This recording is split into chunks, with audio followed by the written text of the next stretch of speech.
Dear students, कैसे हो? उम्मीद करता हूँ कि आप सभी अपने घरों में स्वस्थ होंगे, मस्त होंगे।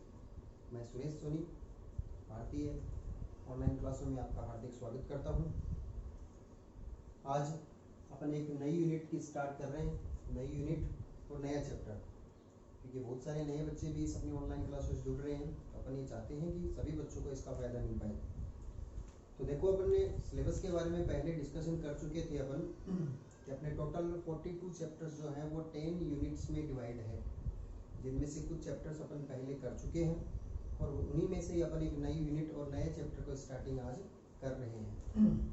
तो अपन फर्स्ट यूनिट को स्टार्ट कर रहे हैं, जिसका नाम है reproduction and development of angiospermic plant. इस यूनिट के अंदर 4 चैप्टर दिए गए हैं अपने टोटल चैप्टर नंबर 1, 2, 3, 4। इसमें से सबसे फर्स्ट चैप्टर यानी स्टार्टिंग का 42 चैप्टर में से सबसे फर्स्ट नंबर का चैप्टर जो है वो अपन स्टार्ट कर रहे हैं और उस चैप्टर का नाम है अपना रिप्रोडक्शन इन एंजियोस्पर्मिक प्लांट। क्या नाम है चैप्टर का? Reproduction in angiospermic plant. Unit का नाम है reproduction and development of angiospermic plant. यानी इस पूरी यूनिट के अंदर अपन को एंजियोस्पर्मिक प्लांट के रिप्रोडक्शन और डेवलपमेंट की स्टडी करनी है।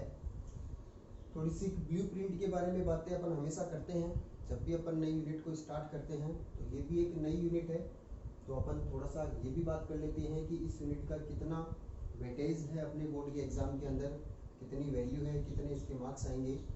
ये वाली जो यूनिट है जिसके अंदर नंबर ऑफ चैप्टर्स 4 है, इस यूनिट के मैक्सिमम मार्क्स जो है, इसका वेटेज जो है वो है 4 मार्क्स का। यानी अपने टोटल 56 मार्क्स में से 4 मार्क्स की ये यूनिट है, जिसके अंदर अपने बोर्ड के पेपर के अंदर 2 क्वेश्चन आएंगे।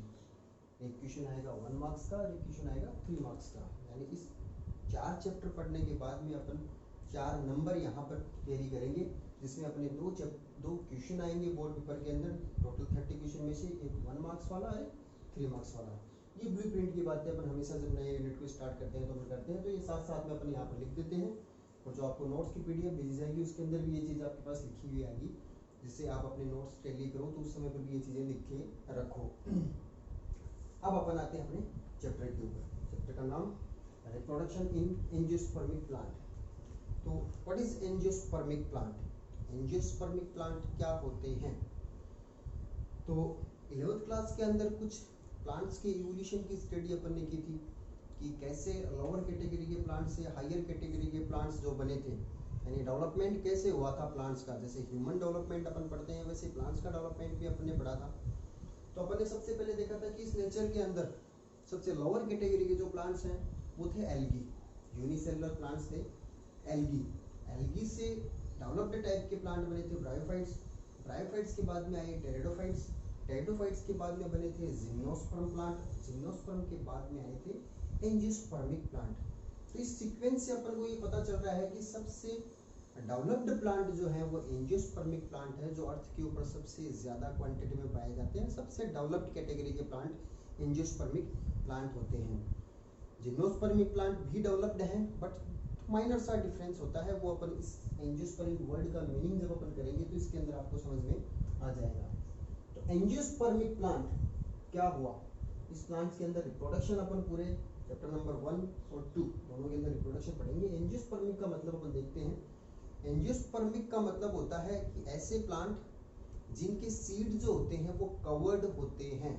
यानी सीड जो होते हैं, सीड के चारों तरफ, सीड कोट नहीं, सीड कोट तो हर एक सीड के चारों तरफ पाया जाता है। सीड कोट के अलावा एक्स्ट्रा एनवलप, जिसको अपन फ्रूट वॉल कहते हैं, ऐसे मैं ये कह सकता हूँ कि ऐसे प्लांट जिनके अंदर फ्रूट फॉर्मेशन होता हो, जिनके अंदर सीड जो होते हैं फ्रूट के अंदर रहते हैं, यानी सीड के चारों तरफ फ्रूट वॉल पाई जाती है, ऐसे प्लांट एंजियोस्पर्मिक प्लांट होते हैं। जबकि जिम्नोस्पर्म प्लांट थे ऐसे प्लांट जिनके सीड जो है वो कवर्ड नहीं थे, यानी उनके चारों तरफ फ्रूट वॉल नहीं थी, यानी उनके सीड नेक्ड थे, नेक्ड सीड थे, चारों तरफ फ्रूट वॉल नहीं बनती थी।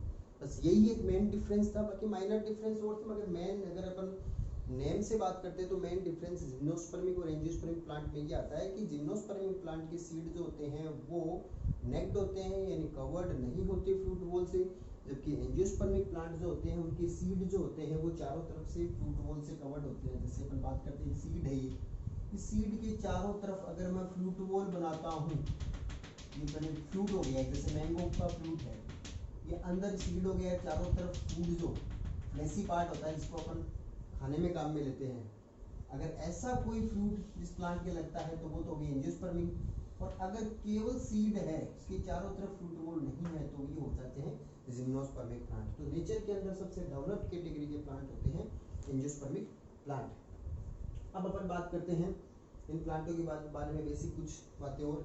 ये प्लांट जो होते हैं इनके अंदर अल्टरेशन ऑफ जनरेशन भी पाया जाता है। What is alteration of generation? Alteration of generation क्या होता है? 11th क्लास के अंदर वर्ड आया था अपना ये। देखो, प्लांट का जो कंप्लीट लाइफ साइकिल होता है उसके अंदर दो फेज चलती है, एक तो हैप्लॉइड गेमेटोफाइट फेज और एक होती है diploid sporophytic phase. Haploid gametophyte phase जो होती है इसको अपन एन से रिप्रेजेंट करते हैं क्योंकि हैप्लॉइड है ये, और डिप्लॉइड स्पोरोफाइटिक फेज जो होती है उसको अपन 2n से रिप्रेजेंट कर रहे हैं। तो लाइफ साइकिल के अंदर दोनों फेज अगर अल्टरनेटिव सीक्वेंस में आती है, यानी हैप्लॉइड गेमेटोफाइटिक फेज के बाद में डिप्लॉइड स्पोरोफाइटिक फेज आए और इसके बाद में वापस हैप्लॉइड फिर डिप्लॉइड फिर हैप्लॉइड फिर डिप्लॉइड, अगर इस सीक्वेंस के अंदर फेजेज चलती है, पहले गेमेटोफाइटिक फेज फिर स्पोरोफाइटिक फिर गेमेटोफाइटिक फिर स्पोरोफाइटिक, तो इस प्रोसेस को अपन अल्टरेशन ऑफ जनरेशन कहते हैं। एंजियोस्पर्मिक प्लांट में नो डाउट ये चीज चलती है। गेमेटोफाइटिक फेज के बाद में स्पोरोफाइटिक फेज यानी हैप्लॉइड के बाद में डिप्लॉइड फेज आती है, फिर हैप्लॉइड आती है, बट ये क्लियर रिप्रेजेंट नहीं होता है। एंजियोस्पर्मिक प्लांट के अंदर क्लियर अल्टरेशन ऑफ जनरेशन नहीं पाया जाता है। इसका रीजन क्या है? क्योंकि हैप्लॉइड गेमेटोफाइटिक फेज जो होती है बहुत ही कम टाइम के लिए आती है, जो ऑटोट्रॉफिक नेचर की नहीं होती है, यानी खुद स्वयं अपने आप के ऊपर डिपेंड नहीं हो सकती। ये डिपेंड होने के ये स्पोरोफाइटिक डिप्लॉइड जनरेशन के ऊपर, इस जनरेशन के ऊपर डिपेंड होती है। खुद का कोई इसके अंदर सर्वाइबिलिटी नहीं पाई जाती है और बहुत ही कम टाइम के लिए आती है। जैसे नॉर्मली अपन बात करते हैं गैमेट फॉर्मेशन, एंजियोस्पर्मिक प्लांट के अंदर सेक्सुअल रिप्रोडक्शन जब होता है तो गैमेट का फॉर्मेशन होता है, एंथर के अंदर गैमेट फॉर्मेशन होते हैं, ओव्यूल के अंदर होते हैं। तो ये गैमेट फॉर्मेशन बहुत ही कम समय के अंदर हुए, तुरंत बाद में फर्टिलाइजेशन होते ही जाइगोट बन जाता है। जाइगोट डिप्लॉइड होता है तो वहां से फिर से स्पोरोफाइटिक फेज स्टार्ट हो जाती है। तो कम टाइम के लिए बनी गेमेटोफाइटिक फेज, और वो भी डिपेंड किस पर है? स्पोरोफाइटिक फेज के ऊपर। तो कंटिन्यू हैप्लॉइड के बाद में डिप्लॉइड फिर हैप्लॉइड फिर डिप्लॉइड, इस प्रोसेस को अपन अल्टरेशन ऑफ जनरेशन कहते हैं, जो इन प्लांट्स के अंदर पाया जाता है। अभी तक इस चैप्टर का अपन सिर्फ इंट्रो देख रहे हैं, यहाँ तो कोई क्वेश्चन नहीं बनाएंगे, बेसिक इंट्रोडक्शन की बातें हैं। मेन चैप्टर अपन स्टार्ट करेंगे यहाँ से, सेक्सुअल और एसेक्सुअल रिप्रोडक्शन। ये चैप्टर का नाम भी अपने पास रिप्रोडक्शन इन एंजियोस्पर्मिक प्लांट्स है। तो इन प्लांट्स के अंदर कौन कौन से टाइप्स के रिप्रोडक्शन पाए जाते हैं? तो एंजियोस्पर्मिक प्लांट्स के अंदर दो टाइप्स के रिप्रोडक्शन होते हैं। Number 1 asexual reproduction, number 2 sexual reproduction. कौन कौन से? Number 1 asexual reproduction, number 2 sexual reproduction. What is the difference between asexual and sexual reproduction?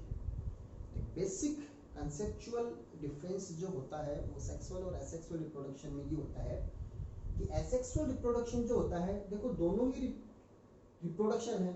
What is reproduction? Reproduction क्या है? एक प्रोसेस है जिसके थ्रू पेरेंट्स जो होते हैं अपने सिमिलर ऑफस्प्रिंग्स को जनरेट करते हैं। पेरेंट्स जो होते हैं अपने सिमिलर ऑफस्प्रिंग्स को जनरेट जिस प्रोसेस से करते हैं वो रिप्रोडक्शन है। तो नो डाउट दोनों ही रिप्रोडक्शन है, सेक्सुअल मेथड भी रिप्रोडक्शन का है, सेक्सुअल मेथड भी रिप्रोडक्शन है। तो दोनों के अंदर ही न्यू प्लांट जनरेट होंगे, यानी ऑफस्प्रिंग्स तो बनेगी, नए प्लांट बनेंगे। तो फिर दोनों में डिफरेंस क्या हुआ कि रिप्रोडक्शन का ऐसा मोड जिसके अंदर मियोसिस और सिनगेमी का प्रोसेस नहीं होता हो। मियोसिस कब होता है? हम क्लास में पढ़ा था अपन ने, तो माइटोसिस और एक मियोसिस होता है गैमेट फॉर्मेशन के टाइम पर, यानी मियोसिस एक सेल डिवीजन का टाइप है जो गैमेट फॉर्मेशन के टाइम पर होता है। इसका मतलब ये हो गया कि गैमेट फॉर्मेशन नहीं होता और गैमेट बनने के बाद में मेल और फीमेल गैमेट दोनों आपस में फ्यूज होते हैं, जिसको अपन बोलते हैं फर्टिलाइजेशन, और इसी को अपन सिनगेमी कहते हैं। सिनगेमी, फर्टिलाइजेशन या गैमेट फ्यूजन तीनों एक ही वर्ड है, या मियोसिस या गैमेट फॉर्मेशन एक ही वर्ड है। तो अपन ये कहें कि रिप्रोडक्शन का ऐसा मोड जिसके अंदर मियोसिस एंड सिंगेमी नहीं हो उसे एसेक्सुअल रिप्रोडक्शन कहते हैं। या अपन ये कहें कि ऐसा प्रोसेस जिसके अंदर गैमेट फॉर्मेशन और गैमेट फ्यूजन यानी फर्टिलाइजेशन नहीं हो फिर भी न्यू जनरेशन जनरेट हो रही है, नई ऑप्शंस बन रही है, तो उसे बोलते हैं एसेक्सुअल रिप्रोडक्शन। जबकि सेक्सुअल रिप्रोडक्शन जो होता है उसके अंदर ये दोनों चीजें होगी, गैमेट फॉर्मेशन यानी मियोसिस और गैमेट फ्यूजन यानी सिंगेमी या फर्टिलाइजेशन भी होगा। जब ये दोनों प्रोसेस मियोसिस और सिंगेमी नहीं होती तब तो एसेक्सुअल रिप्रोडक्शन, और जब मियोसिस और सिंगेमी को अपन फर्टिलाइजेशन भी कह सकते हैं होती है तब सेक्सुअल रिप्रोडक्शन। यहाँ पर एक ही पेरेंट्स के थ्रू नई ऑफस्प्रिंग्स प्रोड्यूस हो सकती है, यहाँ पर दो अलग अलग पेरेंट्स चाहिए या बाइसेक्सुअल प्लांट चाहिए अपन को, ये अपन डिटेल स्टडी करेंगे चैप्टर नंबर 2 से। इस चैप्टर के अंदर अपन को एसेक्सुअल रिप्रोडक्शन के बारे में ही मेन पढ़ना है। तो व्हाट इज एसेक्सुअल रिप्रोडक्शन, ये मैंने आपको बता दिया है कि क्या एसेक्सुअल रिप्रोडक्शन होता है। अब एसेक्सुअल रिप्रोडक्शन के ऊपर अपन डिटेल से स्टडी करते हैं। एसेक्सुअल रिप्रोडक्शन के भी टाइप होते हैं आगे चल करके। तो एसेक्सुअल रिप्रोडक्शन जो होता है उसके मेनली दो टाइप होते हैं। नंबर 1 एगेमोस्पर्मी और नंबर 2 है vegetative propagation oblique vegetative reproduction. Agamospermy and vegetative propagation और वेजिटेटिव रिप्रोडक्शन। नंबर 1 एगेमोस्पर्मी।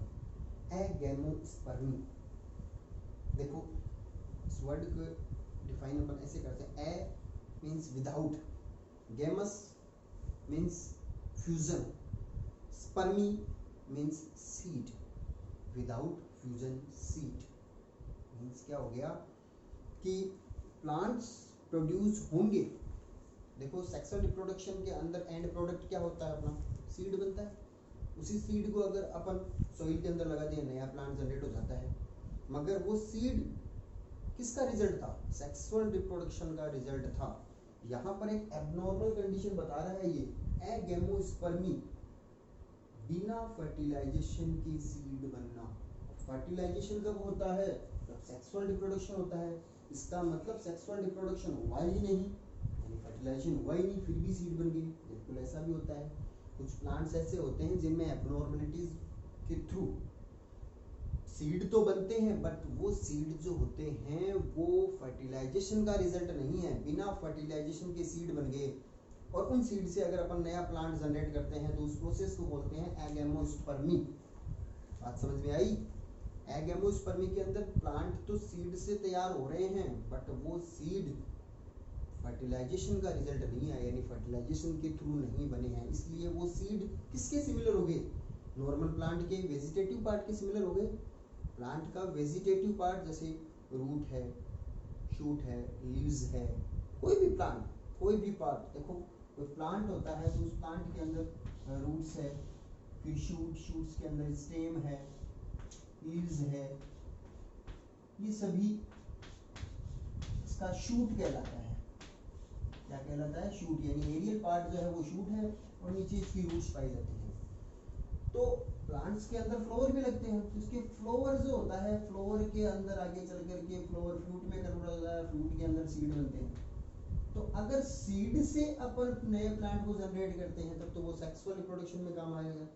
और बिना सीड के अगर प्लांट के जैसे लीव्स है, स्टेम है, रूट्स का कोई भी कट लेकर के अगर अपन उसका कोई टुकड़ा लेकर के नया प्लांट जनरेट करते हैं तो वो वेजिटेटिव प्रोपेगेशन या एसेक्सुअल रिप्रोडक्शन कहलाता है। मैं यहाँ पर बात कर रहा हूँ कि प्लांट का फॉर्मेशन सीड से ही हो रहा है बट वो फिर भी एसेक्सुअल रिप्रोडक्शन है, क्योंकि ऐसे सीड जो है वो फर्टिलाइजेशन नहीं बने हैं। तो इसका मतलब ये हो गया कि वो सीड्स भी प्लांट के अदर वेजिटेटिव पार्ट्स जैसे लीव्स, रूट्स, स्टेम्स, कोई भी अपन इनके थ्रू अपन नया प्लांट जनरेट करते हैं वैसा ही सीड हो गया है। तो ऐसे सीड जिनका फॉर्मेशन विदाउट फर्टिलाइजेशन होता है तो इसे बोलते हैं एगेमोस्पर्मी, और ऐसे सीड से नया प्लांट जनरेट करना एसेक्सुअल रिप्रोडक्शन ही होता है। इसको अपन डिटेल स्टडी करेंगे चैप्टर नंबर 4 के अंदर। चैप्टर नंबर 4 के अंदर इसके बारे में अपन डिटेल स्टडी और करेंगे। दूसरा अपन देखते हैं वेजिटेटिव प्रोपेगेशन या वेजिटेटिव रिप्रोडक्शन। नाम से पता चल रहा है वेजिटेटिव रिप्रोडक्शन, प्लांट के कोई भी वेजिटेटिव पार्ट से एडवेंटिटियस बड जब जनरेट हो जाती है, रूट होती है, स्टेम होता है, लीव्स होती है, उनके ऊपर बड बन जाती है, एक नई बड बन जाती है, कलिका बन जाती है, और वो बड जो होती है नए प्लांट को जनरेट करने में कैपेबल होती है। तो प्लांट का ऐसा पार्ट जिसके अंदर एडवेंटिटियस बड बन चुकी है, उस प्लांट के पार्ट को अगर अपन काट करके नई जगह पर सॉइल के अंदर लगा दें और उससे नया प्लांट जनरेट हो जाता है, तो ऐसे रिप्रोडक्शन के मोड को वेजिटेटिव रिप्रोडक्शन या वेजिटेटिव प्रोपेगेशन कहते हैं, क्योंकि इसके अंदर अपन ने प्लांट के vegetative part like root, stem, leaves etcetera, इनसे अपन ने नया प्लांट जनरेट किया है। और जो प्लांट का पार्ट अपन प्लांट का वो वेजिटेटिव पार्ट जिससे नया प्लांट जनरेट करते हैं, उसको बोलेंगे अपन वेजिटेटिव प्रोपेग्यूल। सिंपल सा एग्जांपल मैं आपको बताता हूँ पोटैटो का। पोटैटो में नॉर्मली अपन देखते हैं कि पोटैटो के अंदर कोई सीड थोड़ी ना होते हैं। पोटैटो का प्रोपेगेशन यानी उसका रिप्रोडक्शन कैसे होता है? पोटैटो जो है, जो एक ट्यूबर होता है, ये पोटैटो है, कई दिनों तक स्टोरेज टाइम के अंदर पड़ा रह जाता है, तो इनके अंदर क्या हो जाता है? जर्मिनेशन होने लग जाता है। जर्मिनेशन कैसे? कि इनके अंदर एडवेंटिटियस बड्स जो होती है, जगह जगह पर एडवेंटिटियस बड्स होती है, ये बड्स जो होती है ये जर्मिनेट हो जाती है और इससे ऊपर की तरफ ऐसे ग्रोथ होने लग जाती है। स्टोरेज टाइम के अंदर ही पोटैटो से जर्मिनेशन हो जाता है और एडवेंटिटियस बड्स जो होती है डेवलप हो जाती है। इस पोटैटो की इस पार्ट को अगर अपन कट करके और नई जगह पर सॉइल के अंदर लगा दें, तो नया पोटैटो का प्लांट जनरेट हो गया। तो यहाँ कोई सीड, कोई फर्टिलाइजेशन कुछ नहीं हुआ ना। ऐसा रिप्रोडक्शन का मोड जो है वो कहलाता है वेजिटेटिव प्रोपेगेशन या वेजिटेटिव रिप्रोडक्शन। ये मैंने एग्जांपल आपको पोटैटो का बताया। बहुत सारे प्लांट्स के स्टेम है, उनके रूट्स है, उनकी लीव्स वगैरह है, उनके छोटा सा पार्ट काट करके दूसरी जगह लगाने पर नए प्लांट जनरेट हो जाते हैं। तो ऐसे रिप्रोडक्शन को अपन वेजिटेटिव रिप्रोडक्शन कहते हैं। बात करते हैं आगे अपन वेजिटेटिव प्रोडक्शन के टाइप्स की। तो वेजिटेटिव प्रोडक्शन जो होता है उसके मेनली दो टाइप्स होते हैं, नेचुरल वेजिटेटिव प्रोडक्शन और artificial vegetative reproduction. Natural artificial का मतलब आप समझते हो, नेचुरल जो अपने आप स्वयं ही खुद ही प्लांट्स के कोई भी वेजिटेटिव पार्ट हैं उनसे बड्स बन जाती है और वो पेरेंटल प्लांट से बड अलग होकर के जब नई जगह पर जाकर के डिस्पर्स हो जाती है, बिखर जाती है, तो वहाँ पर नए प्लांट बन जाते हैं। तो वो तो हो गया नेचुरल वेजिटेटिव रिप्रोडक्शन। आर्टिफिशियल होता है मैन मेड, यानी नर्सरी के अंदर कॉमर्शियल पर्पस के ऊपर प्लांट्स तैयार किए जाते हैं वेजिटेटिव रिप्रोडक्शन के थ्रू, तो वो कहलाता है आर्टिफिशियल वेजिटेटिव रिप्रोडक्शन। इसको अपन डिटेल से बाद में स्टडी करेंगे। पहले अपन नेचुरल वेजिटेटिव रिप्रोडक्शन की बात करते हैं। नेचुरल वेजिटेटिव रिप्रोडक्शन की कितने टाइप्स हैं, यानी प्लांट के किस किस पार्ट को वेजिटेटिव प्रोपेग्यूल के रूप में काम में लेकर अपन न्यू प्लांट्स को जनरेट कर सकते हैं। तो 4 टाइप होते हैं रिप्रोडक्शन। नेचुरल वेजिटेटिव प्रोडक्शन के टाइप्स कर रहा हूं मैं। Reproduction by stem, reproduction by roots, reproduction by leaves, 3 तो मेन पार्ट होते हैं। इसके अलावा रिप्रोडक्शन बाय रिप्रोडक्टिव ऑर्गन, कुछ रिप्रोडक्टिव ऑर्गन भी है। वो रिप्रोडक्टिव ऑर्गन फ्लावर नहीं है, फ्लावर की जगह पर एक वेजिटेटिव पार्ट ही बन गया है, उसको रिप्रोडक्टिव ऑर्गन बन गया है, क्योंकि वो फ्लावर बनना था इसलिए उसको रिप्रोडक्टिव ऑर्गन बोल दिया है, बाकी है वो वेजिटेटिव पार्ट ही। तो स्टेम, रूट्स, लीव्स और रिप्रोडक्टिव ऑर्गन 4 वेजिटेटिव प्रोपेग्यूल है जिनसे अपन नए प्लांट जनरेट कर सकते हैं। अब उनके एग्जांपल्स और उनके वेजिटेटिव प्रोपेग्यूल को क्या कहा गया है। रिप्रोडक्शन बाय स्टेम्स, ऐसा कोई स्टेम्स जिसके थ्रू अपन रिप्रोडक्शन कर सकते हैं, यानी उसके स्टेम को काट करके नई जगह पर लगा दें और नया प्लांट जनरेट हो जाए। ऐसा स्टेम मॉडिफाइड स्टेम होता है, नॉर्मल स्टेम में ये कैपेबिलिटी नहीं होती है। मॉडिफाइड स्टेम्स कहलाते हैं ये मॉडिफाइड स्टेम्स कौन कौन से होते हैं, इनके टाइप्स लिखे हैं मैंने। कितने टाइप्स होते हैं ये सभी के एग्जांपल।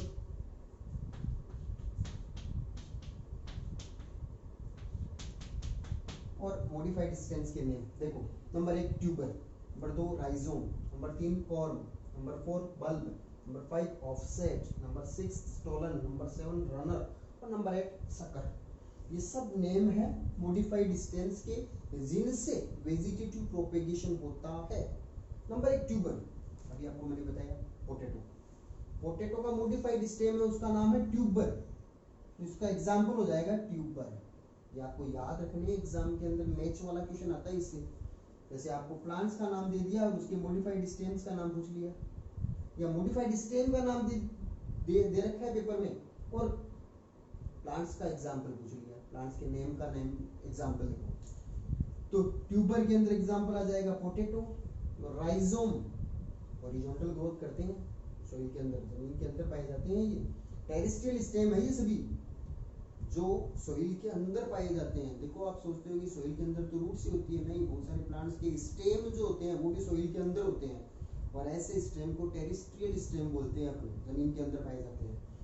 तो tuber, potato, rhizome, ginger, corn, colocasia, अरबी को कहते हैं कोलोकेशिया, बल्ब, गार्लिक, लहसुन या ओनियन भी कर सकते हैं, इसके अंदर प्याज भी कर सकते हैं example. Offset, eichhornia,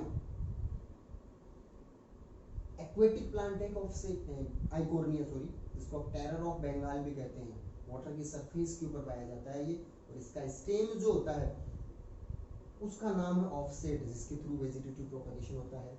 stolen, example strawberry, runner, mint, sucker, grasses.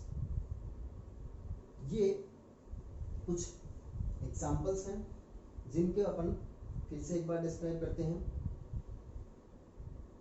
8 examples मैंने आपको बताए हैं, जिसके अंदर ट्यूबर, पोटैटो, तो मॉडिफाइड स्टेम्स के आपको 8 एग्जांपल ध्यान रखने हैं। यहाँ पर देखो ध्यान रखना, रनर के अंदर एग्जांपल ग्रासेस है, सकर के अंदर मिंट है। तो दोबारा बोल देता हूँ, tuber, potato, rhizome, ginger, corn, colocasia, bulb, garlic या onion, offset, eichhornia, stolon, strawberry, runner, grasses, और सकर के अंदर एग्जांपल आ जाएगा मिंट। ये आपको स्टेम के अंदर एग्जांपल ध्यान रखने हैं। फिर रिप्रोडक्शन बाय रूट्स, बहुत सारे प्लांट ऐसे होते हैं जिनकी रूट्स के थ्रू भी रिप्रोडक्शन होता है। प्लांट्स, कुछ वुडी प्लांट्स होते हैं, बड़े प्लांट्स होते हैं, उनकी रूट्स भी वेजिटेटिव प्रोपेगेशन के अंदर काम में आती है। जबकि कुछ फ्लेसी प्लांट होते हैं जिनकी रूट्स जो होती है वो ट्यूबरस होती है, फूड को स्टोरेज करके ट्यूबरस रूट बन जाती है, तो उनके अंदर भी रूट्स जो होती है वेजिटेटिव प्रोपेगेशन में काम में आती है। तो यहाँ पर woody plants roots, woody plants की रूट्स लाइक दैट एग्जांपल यहाँ पर ब्रैकेट में लिख रखे मैंने, जैस्मीन है, नीम है, इनकी रूट्स में एडवेंटिडियस बड्स बनती है और उस वाले पार्ट से नए प्लांट जनरेट हो जाते हैं। ट्यूबरस रूट जो फूड स्टोरेज करके मोटी हो जाती है रूट्स, उसके अंदर स्वीट पोटैटो, एस्पेरेगस, ये 2 एग्जांपल आ जाएंगे ट्यूबरस रूट में। तो ये हो गया रिप्रोडक्शन बाय रूट्स। अगला है रिप्रोडक्शन बाय लीव्स। बहुत सारे प्लांट ऐसे होते हैं जिनके लीव्स के थ्रू भी नए प्लांट्स जनरेट होते हैं, यानी लीव्स के अंदर भी वेजिटेटिव प्रोपेग्यूल्स बनते हैं, यानी एडवेंटिडियस बड्स का फॉर्मेशन होता है। तो इनमें क्या है, देखो कुछ प्लांट ऐसे होते हैं जैसे ब्रायोफिलम, आपने देख भी रखा होगा, हिंदी में अपन पत्थर चटा कहते हैं, ब्रायोफिलम बॉटनिकल नेम है। ब्रायोफिलम की जो लीव्स होती है, उस लीव्स का जो मार्जिन है, यानी जो किनारा है, इसके ऊपर छोटी छोटी बड्स, एडवेंटिडियस बड्स का फॉर्मेशन होता है। और ये बड्स जब मैच्योर हो जाती है तो इस पेरेंटल प्लांट से अलग हो जाती है, अपने आप ही नीचे गिर जाती है, और जहां पर गिरी इन बड से नए ब्रायोफिलम का प्लांट जनरेट होता है।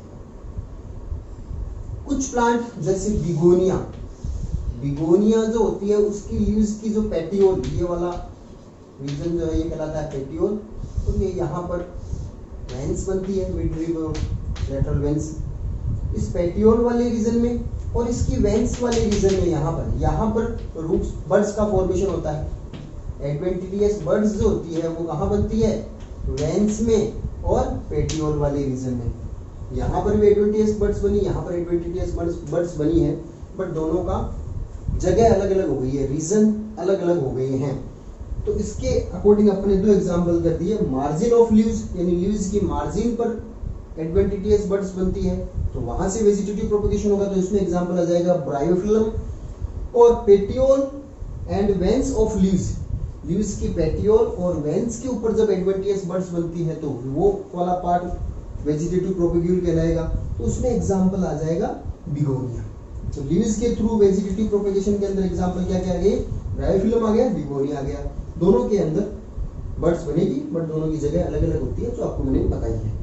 और उसके बाद में लास्ट मोड है रिप्रोडक्शन का, वेजिटेटिव प्रोडक्शन का, वो है रिप्रोडक्शन बाय रिप्रोडक्टिव ऑर्गन्स। देखो कुछ प्लांट्स ऐसे होते हैं जिनके अंदर फ्लावर की जगह पर, फ्लावर क्या होता है, मॉडिफाइड शूट है, मॉडिफाइड शूट है, यानी वहां पर कोई ब्रांच बननी थी, बन गया फ्लावर, तो उस फ्लावर की जगह पर मल्टी सेलुलर एक स्ट्रक्चर बन जाती है, यानी बनना था फ्लोवर और फ्लोवर की जगह पर बन गई है एक मल्टी सेल्यूलर स्ट्रक्चर, इसका नाम होता है बुलबिल्स।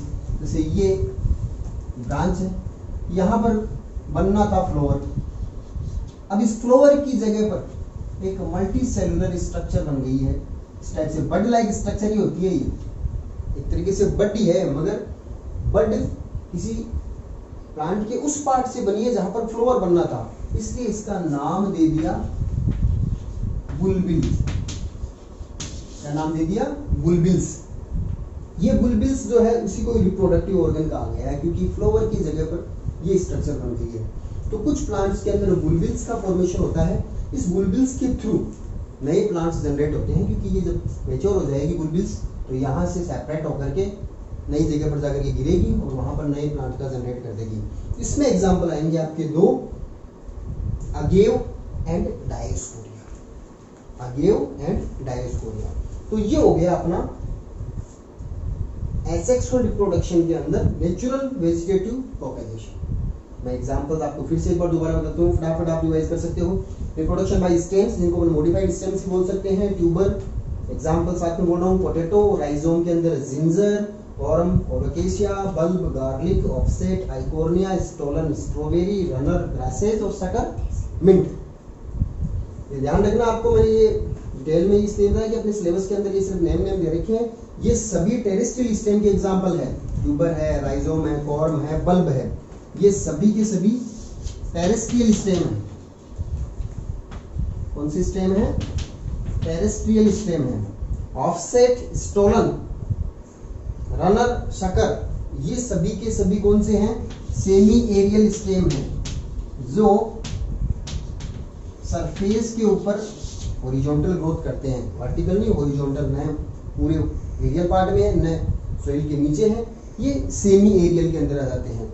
वैसे एरियल में भी बहुत सारी स्टेम, कुछ स्टेम ऐसे होते हैं जिनमें वेजिटेटिव प्रोपगेशन होता है। जैसे कैक्टस है, कैक्टस का स्टेम कंप्लीटली एरियल है, बाहर है, मगर कैक्टस के स्टेम में भी एडवेंटिटियस बर्ड्स का फॉर्मेशन होता है। वो टूट करके जब नई जगह पर गिरती है तो नए प्लांट जनरेट हो जाते हैं। वो सिलेबस में नहीं था, इसलिए यहाँ पर मैंने मेंशन नहीं किया है। फिर रिप्रोडक्शन बाय रूट्स के अंदर जैस्मीन है, नीम है, स्वीट पोटैटो है, एस्पेरेगस है, ये एग्जांपल हो जाएंगे। बस दो अलग अलग कर दिए, जैस्मीन और नीम तो वुडी प्लांट्स की रूट्स हो गई है, और स्वीट पोटैटो और एस्पेरेगस ट्यूबरस रूट्स में आ जाएगी। रिप्रोडक्टिव बाय लीव्स, लीव्स के अंदर भी एग्जांपल ब्रायोफिलम और बिगोनिया, दो ध्यान में रखने हैं आपको। ब्रायोफिलम के अंदर तो मार्जिन वाला एरिया हो जाएगा लीव्स की, और बिगोनिया के अंदर पेटियोल और वेंस वाला रीजन हो जाएगा। और reproduction by reproductive organ, reproductive organ का नाम क्या है? बुलबिल्स। इसमें एग्जांपल आपको दो करने हैं, अगेव और डायोस्कोरिया। क्वेश्चन जो पुट होता है वो इस एरिया में से होता है। ये पूरा का पूरा जो आपको एग्जांपल है, ये पूरे के पूरे नोट्स आपको सही ढंग से आपके पास PDF पहुंच जाएगी, जिसको आपको होमवर्क के रूप में करना है। मेरे ख्याल से जो मैंने एक्सप्लेन किया आपको अच्छी तरीके से समझ में आ गया होगा। इसका लिंक आपके ऐप के ऊपर मिल जाएगा आपको, जिसको आप फिर से कभी भी देख सकते हो। कुछ भी समझ में नहीं आए तो आप उस ऐप के थ्रू हमें डाउट भी पूछ सकते हो, फोन कॉल के थ्रू भी आप अपनी डाउट्स पूछ सकते हो। बस आपको ध्यान में ये रखना है कि डेली आपको नोट्स अपडेट करने हैं और वीडियो जो है केयरफुली सुनने हैं। नेक्स्ट वीडियो जो आएगा इसी चैप्टर का, उसके अंदर अपन आर्टिफिशियल वेजिटेटिव रिप्रोडक्शन को पढ़ेंगे, और एक वीडियो और बनेगा इस चैप्टर का जिसके अंदर सेक्सुअल रिप्रोडक्शन के बारे में बेसिक कुछ इंफॉर्मेशन है। फिर ये चैप्टर खत्म, अगला चैप्टर स्टार्ट करेंगे। तो थैंक यू, नेक्स्ट वीडियो के अंदर फिर से मिलते हैं। ओके।